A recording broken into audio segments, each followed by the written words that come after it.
পরিশ্রমে অক্লান্ত চেষ্টায় তারা এই ফসলটুকু ফলিয়েছেন। হয়তো অল্প কিছুদিনের মধ্যেই এই ফসলগুলি গড়ে উঠে যাবে। তা আমাদের বানিয়াচঙ্গে এমনই একটি ফলনশীল দেশ, যা নিয়ে আমরা গর্ব করতে পারি। বানিয়াচঙ্গের ফসল ধান সারা বিশ্বে না, শুধু সারা বাংলাদেশে আমাদের বানিয়াচং থেকে এক্সপোর্ট হয়। আমাদের বানিয়াচং এই ধানের জন্য, বিশেষ করে যখন সামনে বড় মৌসুম পুরো শুরু হয়ে যাবে বৈশাখ মাসের পহেলা হইতে, আশা করি ধান যার গৃহস্থ যারা আছেন, যারা ফলিয়েছেন, তাদের অক্লান্ত পরিশ্রমের ফসল তারা গড়ে উঠাতে সক্ষম হবেন।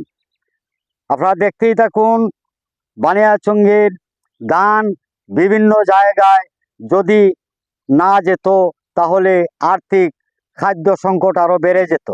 কিন্তু আমাদের বানিয়াচং কৃষকরা এমনইভাবে অক্লান্ত পরিশ্রমে, যাদের গুণগানের কথা না বললেই নয়।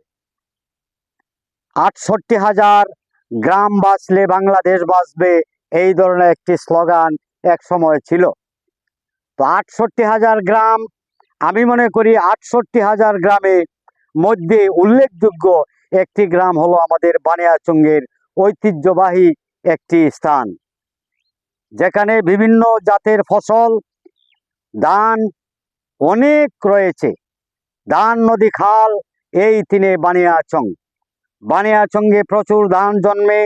প্রতি বছর বিভিন্ন জায়গা থেকে বাংলাদেশের প্রত্যন্ত অঞ্চল পর্যন্ত আমাদের বানিয়াচঙ্গের ধান যে তারা ক্ষুধা নিবারণ করতে পারে।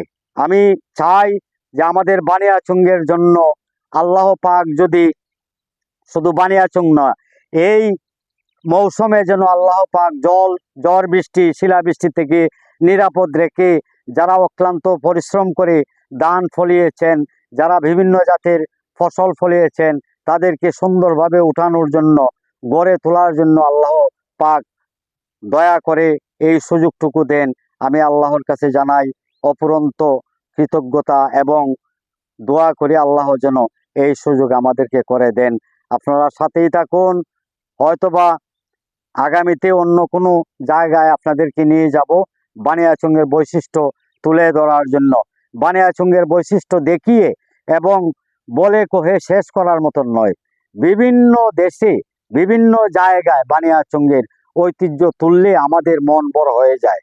কারণ আমরা বাংলাদেশি। দ্বিতীয়ত, আমরা গর্ব করতে পারি আমাদের বাড়ি বানিয়াচং, আমরা বানিয়াচংবাসী।